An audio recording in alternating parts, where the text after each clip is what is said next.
اللهم صل على سيدنا شفيعنا حبيبنا ونبينا ومولانا محمد النبي الأمي وعلى أبويه وعلى آله وصحابه وبارك وسلم صلوا عليه صلاة وسلام عليك يا رسول الله صلی اللہ تعالی علیہ وسلم۔ بزرگان محترم، الحمدللہ نبی کریم رؤوف الرحیم صلی اللہ علیہ وسلم کے سیرت کے تعلق سے کئی جمعہ سے ہم آپ کے سامنے خطاب کر رہے ہیں اور آپ حضرات اس سے محظوظ ہو رہے ہیں، اور آج انشاءاللہ تبارک و تعالی آخر دو جہاں صلی اللہ علیہ وسلم کی مدنی زندگی کو بھی آپ کے سامنے رکھنے کی جرات کر رہا ہوں۔ دعا فرمائیں اللہ رب العزت مجھے اس تعلق سے حق کہنے اور آپ حضرات کو حق سننے کی توفیق رفیق عطا فرمائے۔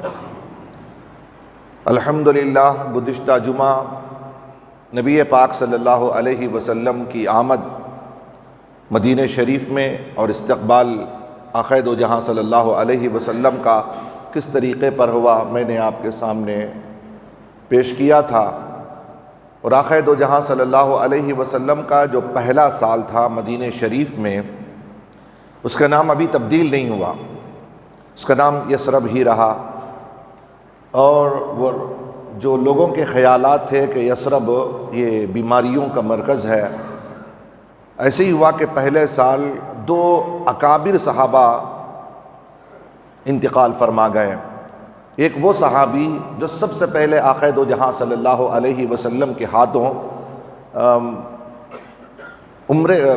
حج پہ آئے تھے، اور انہوں نے جو پہلی بیعت کی بیعت عقبہ میں، وہاں پر جنہوں نے سب سے پہلے آقا دو جہاں صلی اللہ علیہ وسلم کو آمد مدینہ شریف کی دعوت دی، ان کا انتقال ہو گیا۔ ایک بہت بڑا صدمہ تھا، اور آقا دو جہاں صلی اللہ علیہ وسلم مدینہ شریف میں جب آئے اور مسجد قباء جہاں جگہ تھی، وہاں پر جس صحابی رسول صلی اللہ علیہ وسلم نے آپ کو قیام کرنے کے لیے اپنا مکان پیش کیا تھا، قباء میں، مدینہ میں نہیں، مدینہ سے 2 کلومیٹر 2 میل فاصلے پر، ان کا انتقال ہو گیا۔ دو کفار مکہ میں اور مدینہ شریف میں یہودیوں کے اندر جو ہے ایک بات پھیل گئی کہ انہوں نے نبی پاک صلی اللہ علیہ وسلم کے اگر مقام و مرتبے کے اعتبار سے اگر یہ اللہ کے رسول ہیں اور ان کا مقام و مرتبہ اللہ کے نزدیک یہ ہے، تو پھر اتنے بڑے بڑے اکابر صحابہ کا انتقال کیسے ہو گیا؟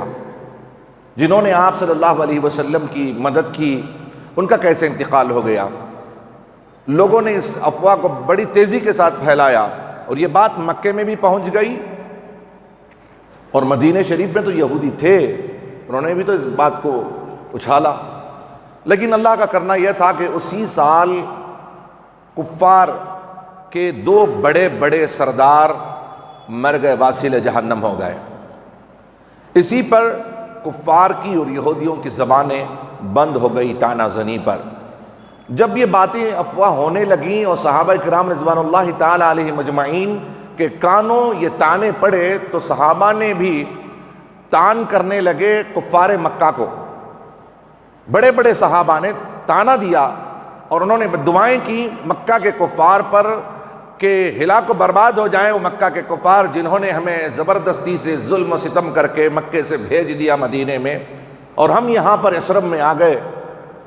تو یہ باتیں صحابہ کے درمیان جو چل رہی تھیں، یہ آقا دو جہاں صلی اللہ علیہ وسلم کے پاس آئی، تو آقا دو جہاں صلی اللہ علیہ وسلم حجرے پاک سے باہر آئے اور آسمان کی طرف ہاتھ اٹھا کر کے اللہ کے حضور دعا کی، اے میرے رب ذوالجلال، تو نے مکے میں جو فضیلتیں، جو مکے کو فضیلتیں عطا کی ہیں، پروردگار وہ مکے کی تو فضیلتیں ہیں ہی، اور جتنی برکتیں تو نے مکہ میں رکھی ہیں وہ تو مکہ کی فضیلتیں اور برکتیں ہیں، لیکن اے میرے رب ذوالجلال مکہ سے زیادہ مدینے میں برکتیں عطا فرما، ہر اعتبار سے تو اس کو فضیلت عطا فرما، اور ہر ناپنے والی چیز میں بھی اس میں برکتیں عطا فرما، ہر اگنے والی شے میں اے اللہ برکتیں عطا فرما۔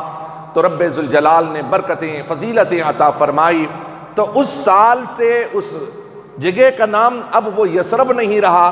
اللہ کے رسول صلی اللہ علیہ وسلم کے دعا کرنے کے بعد جو وبائیں، جو بلائیں اور جو بیماریاں یہاں پھیلتی تھیں، سب الحمدللہ ختم ہو گئی اور اس کا نام طیبہ ہو گیا۔ اب وہ طیبہ کے نام سے مشہور ہو گیا الحمدللہ۔ 1 سال تو اسی طریقے پر گزر گئے، اور آپ کو معلوم ہے کہ مسجد قباء سب سے پہلی مسجد، اور اس کے بعد آقا دو جہاں صلی اللہ علیہ وسلم نے مدینہ شریف میں ایک مرکزی حیثیت کے لیے مسجد بنانے کی خواہش ظاہر کی کہ ہم مدینہ شریف میں ایک مسجد کو تعمیر کرتے ہیں، وہ ہے مسجد نبوی۔ وہ کیا ہے؟ مسجد نبوی صلی اللہ علیہ وسلم۔ آقا دو جہاں صلی اللہ علیہ وسلم نے اسلامی جو مرکز بنایا سب سے پہلے وہ مسجد کو بنایا، اور مسجد کا نام ہے مسجد نبوی۔ تو ایک میدان میں گئے کھجور کے باغ میں، آقا دو جہاں صلی اللہ علیہ وسلم نے کہا کہ اس جگہ کو ہم پرچیز کرتے ہیں، خریدتے ہیں، اور اس میں مسجد نبوی کی تعمیر شروع کرتے ہیں۔ تو جگہ کے مالک کو تلاش کیا تو پتہ چلا کہ وہ 2 یتیم بچوں کے تھے، 2 یتیم بچوں کی وہ زمین تھی۔ آقا دو جہاں صلی اللہ علیہ وسلم نے کہا کہ یہ زمین مسجد کے لیے دے دیں، تو دونوں بچوں نے کہا کہ یا رسول اللہ صلی اللہ علیہ وسلم، ہمارے ماں باپ آپ پر قربان، یا رسول اللہ یہ زمین ہم اپنی جانب سے مفت مسجد کے لیے وقف کرتے ہیں۔ نبی پاک صلی اللہ علیہ وسلم رحمت للعالمین تھے، اور آقا جانتے تھے کہ یتیموں کے لیے سب سے بڑا سرمایہ مال ہوتا ہے، اور یہی مال یتیموں کے لیے وہ زمین تھی۔ تو آقا صلی اللہ علیہ وسلم نے ارشاد فرمایا ٹھیک ہے، یہ نیت پر اللہ تمہیں جزا بھی دے گا، لیکن ہم اس کو رقم دے کے ہی حاصل کریں گے۔ تو سرکار ابوبکر صدیق رضی اللہ تعالی عنہ نے ہی سب سے پہلے آفر کیا، یا رسول اللہ اس مسجد کے لیے، زمین کے لیے میں اپنا پیسہ لگاتا ہوں۔ مسجد نبوی کو جو زمین لی گئی وہ حضرت ابوبکر صدیق رضی اللہ تعالی عنہ کے رقم سے لی گئی، اور اسی پر مسجد کی تعمیر سب سے پہلے بنیاد مسجد نبوی کی جو رکھی گئی، اور اس کو وقف کیا 2 یتیم بچوں نے، اور آقا دو جہاں صلی اللہ علیہ وسلم نے خریدا، 2 یتیم بچوں سے پیسہ دے کر کے خریدا، اور اس کی تعمیر کا کام شروع ہوا۔ مسجد کا کام کس کے لیے؟ ہیڈ کوارٹر، اسلام کا ہیڈ کوارٹر ہے، اسلام کا مرکز ہے مسجد نبوی، اور مسجدوں کو ہی پہلے آقا صلی اللہ علیہ وسلم کے زمانے میں اور خلفائے راشدین کے زمانے میں اسلامی مشورے کے لیے، دینی اہم کام کے مشورے کے لیے اگر کسی چیز کا انتخاب فرماتے تو وہ مسجدیں ہوتی تھی۔ کوئی شادی محل، کوئی پارٹی ہال، کوئی ایسے نہیں، کوئی اور کسی کے گھر میں انتخاب نہیں کرتے، بلکہ آقا صلی اللہ علیہ وسلم نے انتخاب فرمایا مسجد کو، اور سب سے پہلے جو مرکزی حیثیت حاصل ہے اس مسجد کا نام مسجد نبوی، جہاں میرے اور آپ کے آقا صلی اللہ علیہ وسلم آج جہاں آرام فرما رہے ہیں وہ مسجد نبوی ہے۔ کام شروع ہو گیا، مسجد لی گئی اور فوراً کام شروع کیا گیا، فوراً کام شروع کیا گیا۔ روایتوں میں آتا ہے کہ نبی پاک صلی اللہ علیہ وسلم نے کھدائی کا کام شروع کروایا بیسمنٹ کے لیے، یعنی آقا صلی اللہ علیہ وسلم نے اس کی بنیاد رکھنے کے لیے، اس کے پائے کے لیے زمین کھدوائی، تو آقا صلی اللہ علیہ وسلم نے بھی اس میں حصہ لیا، اس میں حصہ لیا آقا صلی اللہ علیہ وسلم۔ اور جہاں سے پتھر لانے تھے، اینٹیں لانی تھی، مٹی لانا تھا، صحابہ کرام رضوان اللہ تعالی علیہ مجمعین مسجد کے لیے پتھر لایا کرتے تھے، مٹی لایا کرتے تھے۔ سرکار بلال حبشی رضی اللہ تعالی عنہ دیکھتے ہیں کہ جہاں ہم لوگ لا رہے ہیں وہاں سے سرکار دو عالم صلی اللہ علیہ وسلم بھی اپنے سر پر اٹھا کر پتھر لے کر کے آ رہے ہیں۔ یاد رکھیں مسجد نبوی وہ عظیم مسجد ہے جس کی تعمیر میں آقا صلی اللہ علیہ وسلم نے اپنے ہاتھوں سے پتھر لگائے ہیں، آپ کی محنتیں شامل ہیں آقا صلی اللہ علیہ وسلم کی، ان کی دیواروں میں آقا صلی اللہ علیہ وسلم کا پسینہ شامل ہے، اس کی دیواروں میں آقا صلی اللہ علیہ وسلم کا خون شامل ہے، آقا صلی اللہ علیہ وسلم کی محنتیں اس میں شامل ہیں، آقا صلی اللہ علیہ وسلم کی بھوک اس میں شامل ہے، آقا صلی اللہ علیہ وسلم کے فاقے اس میں شامل ہیں مسجد نبوی کی بنیادوں میں۔ اللہ کرے کہ اللہ سب کو مدینہ دکھائے، اللہ مدینہ منورہ میں مسجد نبوی میں اللہ ہمیں اور آپ کو نمازیں پڑھنے کی توفیق رفیق عطا فرمائے۔ اب چلیے 1 سال مکمل ہوا، دوسرے سال جنگ کا کوئی مسئلہ نہیں، 1 سال ہو گئے جنگیں نہیں، دوسرے سال اللہ تبارک و تعالیٰ کے طرف سے حکم آیا کہ حبیب وجاء الحق وزهق الباطل ان الباطل كان زهوقا، حق آیا اور باطل مٹا، اور باطل کو مٹنا ہی تھا۔ وجاء الحق وزهق الباطل ان الباطل كان زهوقا، جب روشنی آتی ہے تو اندھیرا چھٹتا ہے کہ نہیں؟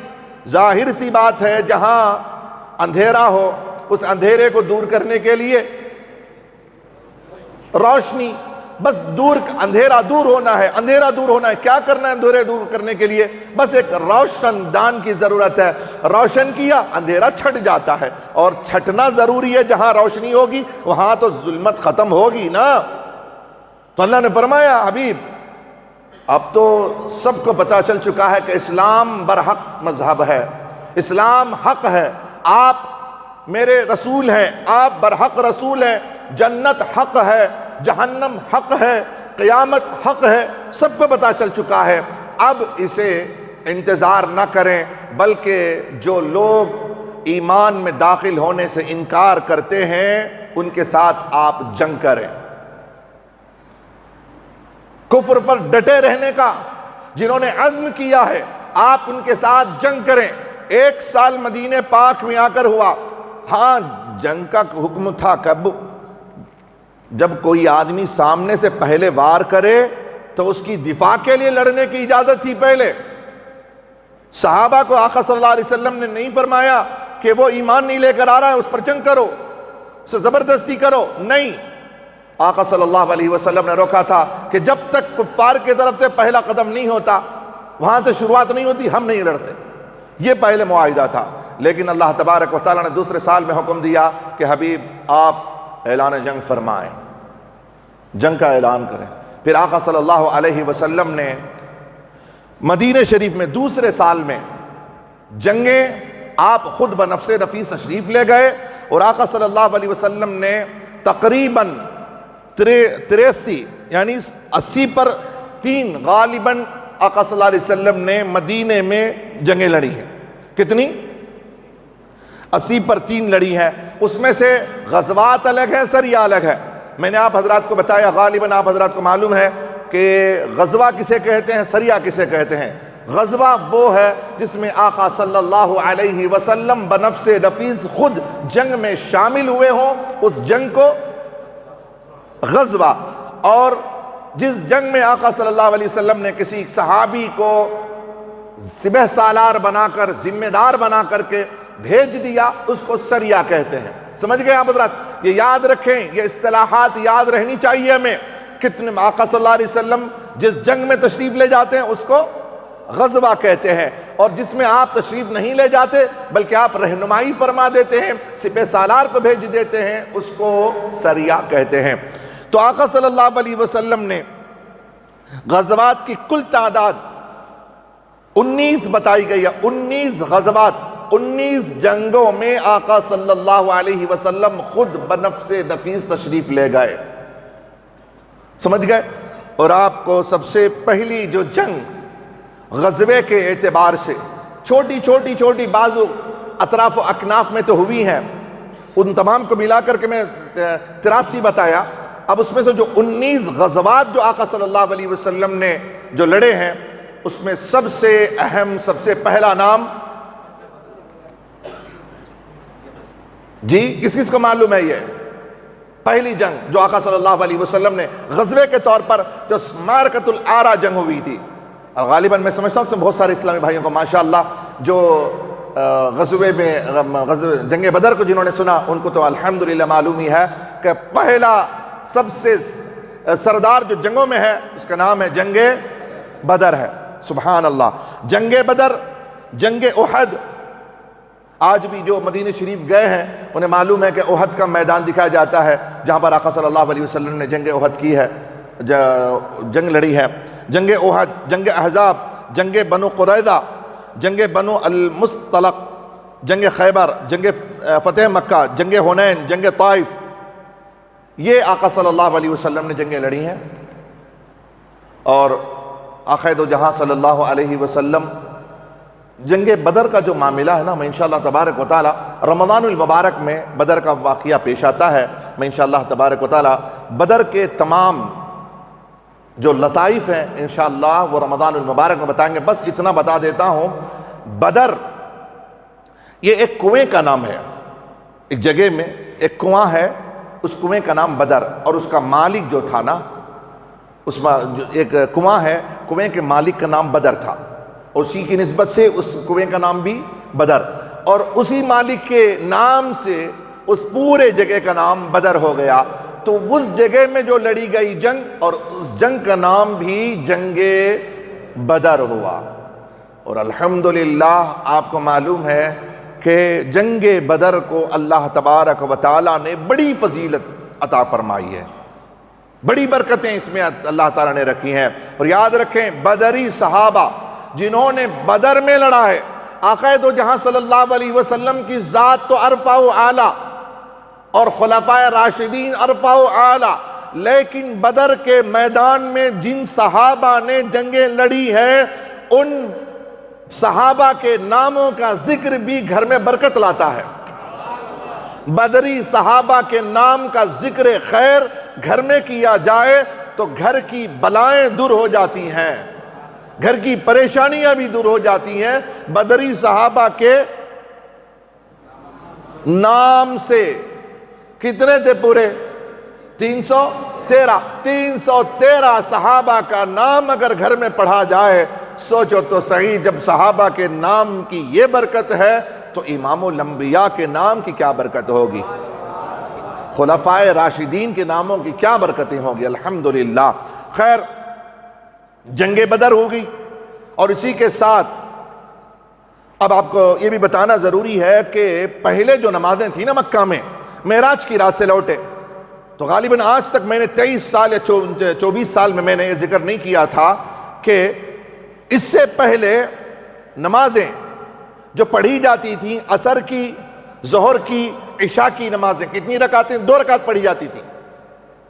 اس کے بعد مدینہ شریف میں آنے کے دوسرے سال پھر حکم ہو گیا کہ ظہر میں، عصر میں، عشاء میں 4 رکعت پڑھی جائے، ظہر میں، عصر میں، عشاء میں 4 رکعت پڑھی جائے۔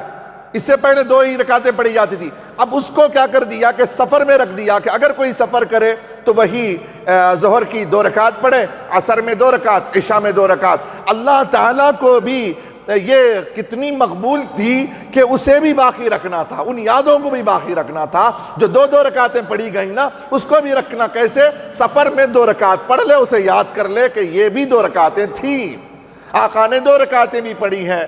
تو بہرحال مدینہ شریف کی تو کیا بات ہے، مدینہ میں آنے کے بعد آقا صلی اللہ علیہ وسلم نے کمانڈ کو سنبھالا۔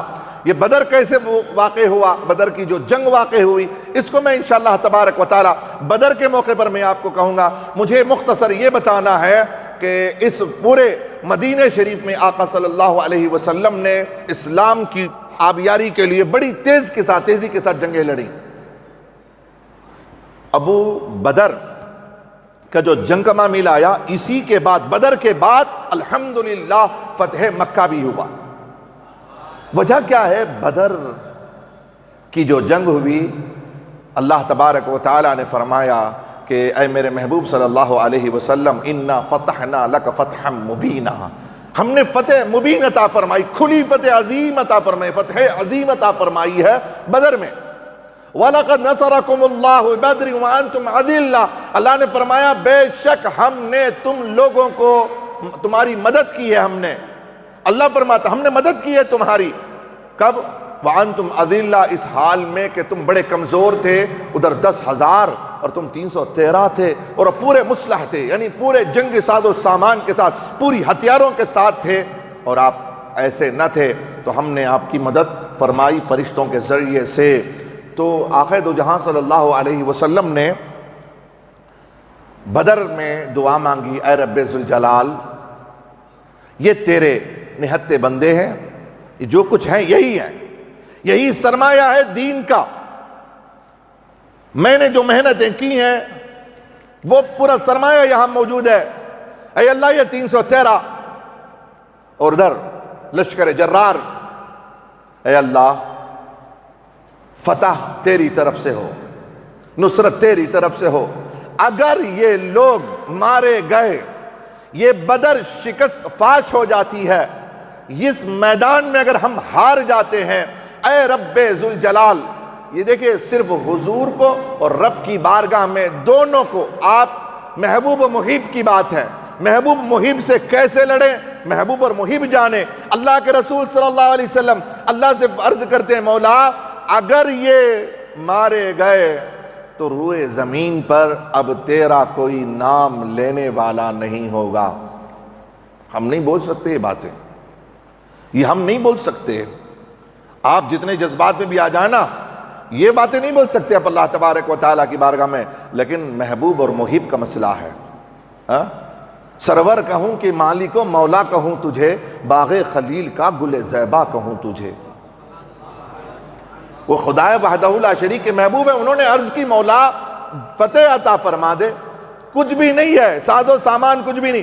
اچھا یہ جنگ سے پہلے مدینہ شریف میں پتا چلا کہ کفار نے مکہ میں پوری تیاری کر لی تھی، زمین کی ہستی سے ان کو مٹا کے رکھ دیں گے۔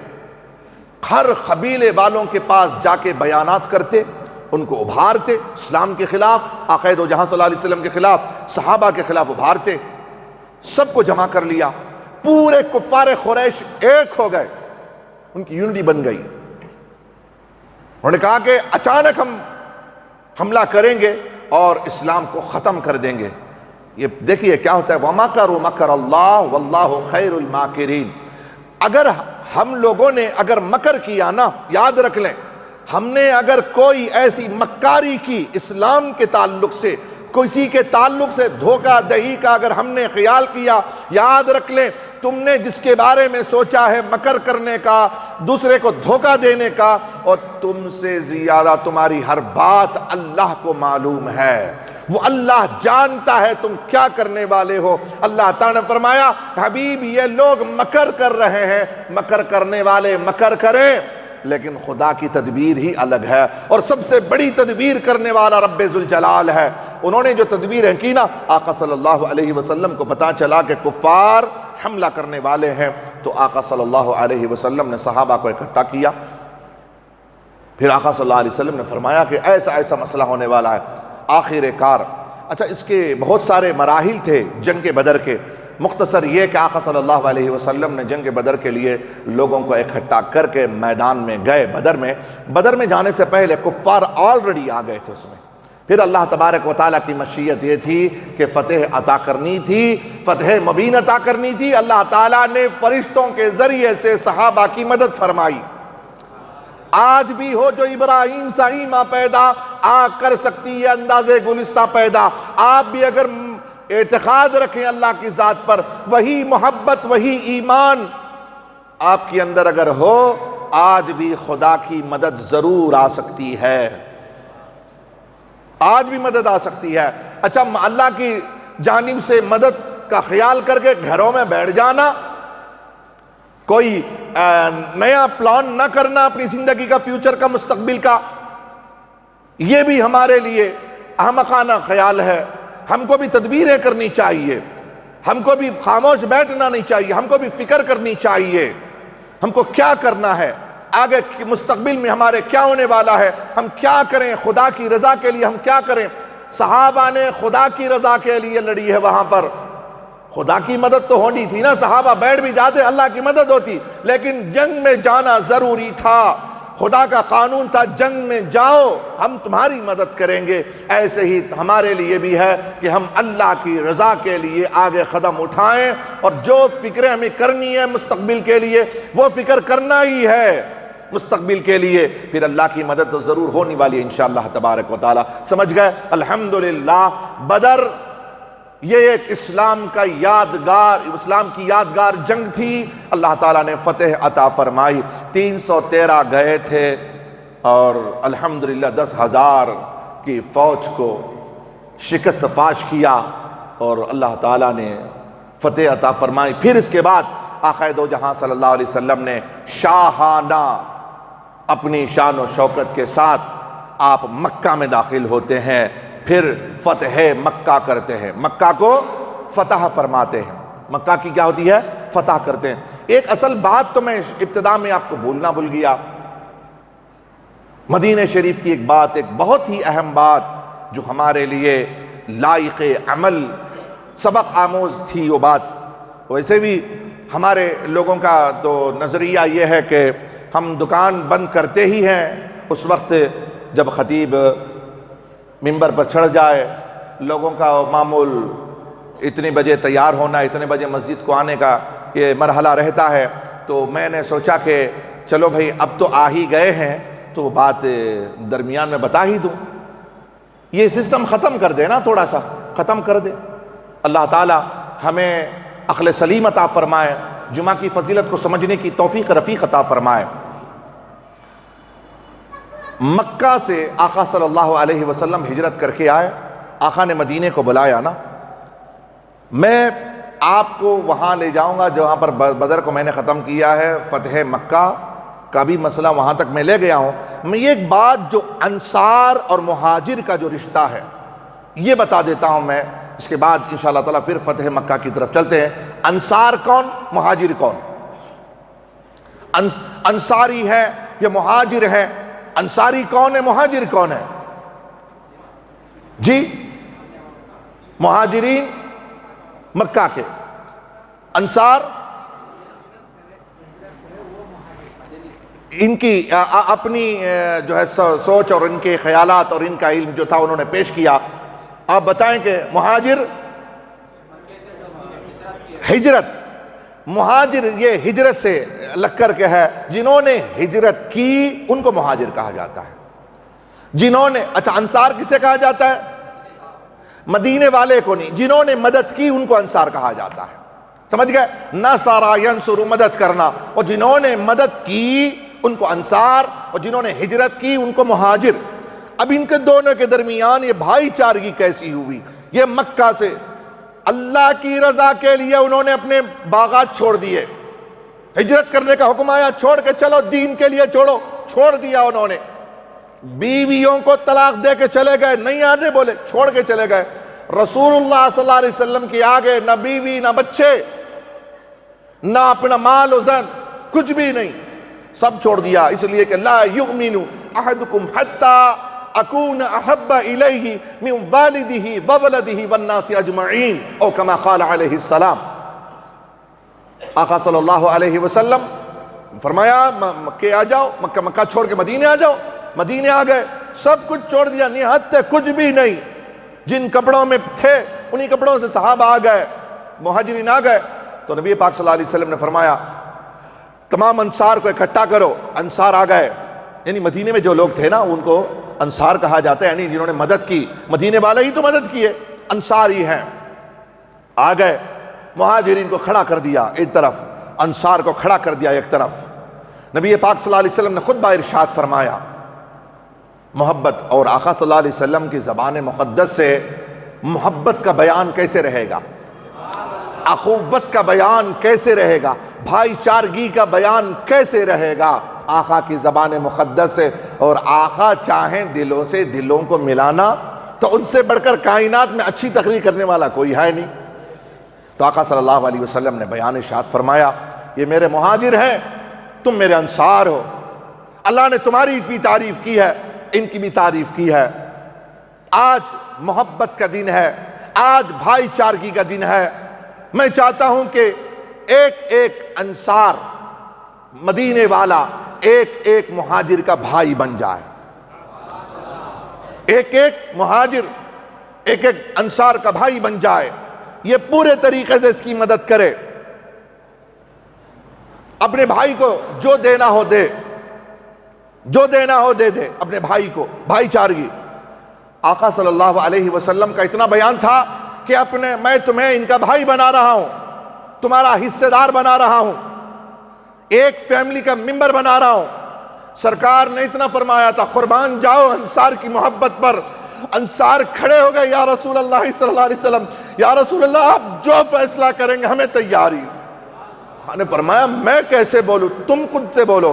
انصار کھڑے ہو گئے، یا رسول اللہ میرا ایک باغ ہے یا رسول اللہ، کھجور کا ایک باغ ہے یا رسول اللہ، آدھا میرا آدھا میرے مہاجر بھائی کا۔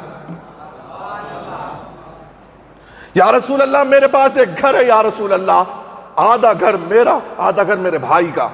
یا رسول اللہ میرے پاس 3 بیویاں ہیں یا رسول اللہ، میرے پاس سب سے بڑا، اس زمین نے آج تک اتنی بڑی ایثار و قربانی نہیں دیکھی کہ جو اپنی بیویوں کو لا کے کھڑا کر دے مہاجر کے سامنے۔ 3 بیویاں یا رسول اللہ، لائے بلایا 3 بیویوں کو، کہا میرے انصار بھائی جو میرے ذمہ میرے آقا نے مجھے دی ہے، کھڑا کر کے کہا دیکھ لو میں اپنے طور سے طلاق دے کے تمہیں نہیں دے رہا ہوں، بلکہ تمہیں میری 3 بیویوں میں سب سے زیادہ تمہیں جو پسند ہے اس کو بولو، میں طلاق دے کے تمہارے سے نکاح کراؤں گا۔ ہو سکتا ہے کسی کے دل میں اتنی بڑی جرات کوئی کر سکتا ہے، کوئی اتنی بڑی اثار کر سکتا ہے، قربانی دے سکتا ہے۔ خدا کی عزت کی قسم اس زمین نے نہیں دیکھا اتنی بڑی قربانی کہ اپنی بیوی کو طلاق دلوا کے اپنے مہاجر بھائی سے شادی کرائے، اور اپنی مرضی پر نہیں۔ 3 بیویوں میں کوئی ایک تو کمی بیشی ہوگی نا، کوئی تھوڑی رنگ میں کمی ہوگی، اس کو طلاق دے دے، نہیں۔ قربان جاؤ نا صحابہ کے اس محبت رسول پر، عشق رسول پر، زبان رسول پر، انہوں نے اتنی بڑی قربانی دی۔ کہا کہ میرے یہ 3 بیویاں ہیں، جس کو تم پسند کرو گے میں اسے طلاق دیتا ہوں۔ خدا کی قسم انہوں نے کہا، اور میرے انصار صحابی نے، میرے آقا صلی اللہ علیہ وسلم کے انصار صحابی نے انہیں طلاق دیا، اور آقا کے سامنے ان کی شادی ان سے کروائی۔ وہ بھی صحابیات تھی نا، انہوں نے بھی اپنے دل کو کیسے برداشت کیا، اس مسئلے کو، اس فرمان کو کیسے برداشت کیا۔ کوئی برداشت نہیں کر سکتا۔ اگر حکم رسول ہے، رسول اللہ کی اگر رضامندی ہے، خدا کی رضا ہے، تو سب کو قربان کرنا پڑتا ہے۔ کون کر سکتا ہے؟ یہاں کھانا چھوڑ نہیں سکتے، یہاں پانی نہیں چھوڑ سکتے، یہاں اپنی خواہش کا اب جو ہے وہ مسئلہ نہیں چھوڑ سکتے، خواہش کے کپڑے نہیں چھوڑ سکتے، اپنی مرضی کے خلاف اپنی طبیعت کو نہیں چلا سکتے، خدا کی رضا پر اپنی طبیعت کو نہیں بنا سکتے، خدا کی رضا پر اپنا لباس نہیں بنا سکتے، خدا کی رضا پر اپنا کھانا بدل نہیں سکتے، خدا کی رضا پر اپنا پینا بدل نہیں کر سکتے، تو کہاں وہ قربانیاں پیش کر سکتے ہیں؟ بے نظیر قربانی ہے، وہ بے نظیر اصال ہے جو انصار نے دی۔ ہے کوئی ایسا کر سکتا ہے؟ جن کے پاس 2 باغ تھے نا، ایک باغ کے معمولی ہوتا ہے کہ باغ جن کے محنتوں کے بعد اس میں کھجوریں لگی ہوں، کتنے سال کے بعد کھجوریں لگتی ہیں، تر و تازہ درخت کو صحابی نے ان کے حوالے کر دیا، قربانیاں دے دی، گھر میں پارٹیشن بنا دیا، کہا کہ یہ زمین اس کے بعد 1 انچ بھی میری نہیں، میرے صحابی میرے مہاجر دوست یہ تمہاری ہے، 1 انچ بھی میری نہیں۔ اس کے بعد سے آقا کے سامنے طے کر دیا، یہ ہے قربانی، یہ ہے اعصار۔ اسی لیے قرآن کریم نے انصار صحابہ کا ذکر خیر کیا، بار بار انصار کی اور ان کی فضیلتیں بیان کی ہیں، اور یہی وہ قربانیاں ہیں جس کی وجہ سے آج تک اسلام یہاں تک پہنچا ہے۔ الحمدللہ، خدا کی رضا کے لیے، ارے کر کے تو دیکھو نا خدا کی رضا کے لیے۔ انشاءاللہ میں بھی کوشش کروں گا کہ اللہ کی رضا کے حساب سے ہم زندگی بسر کرنے کی کوشش کریں گے انشاءاللہ۔ آپ بھی کریں انشاءاللہ، عزم کریں، ارادے کریں کہ یہ خدا کی رضا اس میں نہیں ہے، نہیں خدا کی رضا نہیں ہے، نہیں کریں گے۔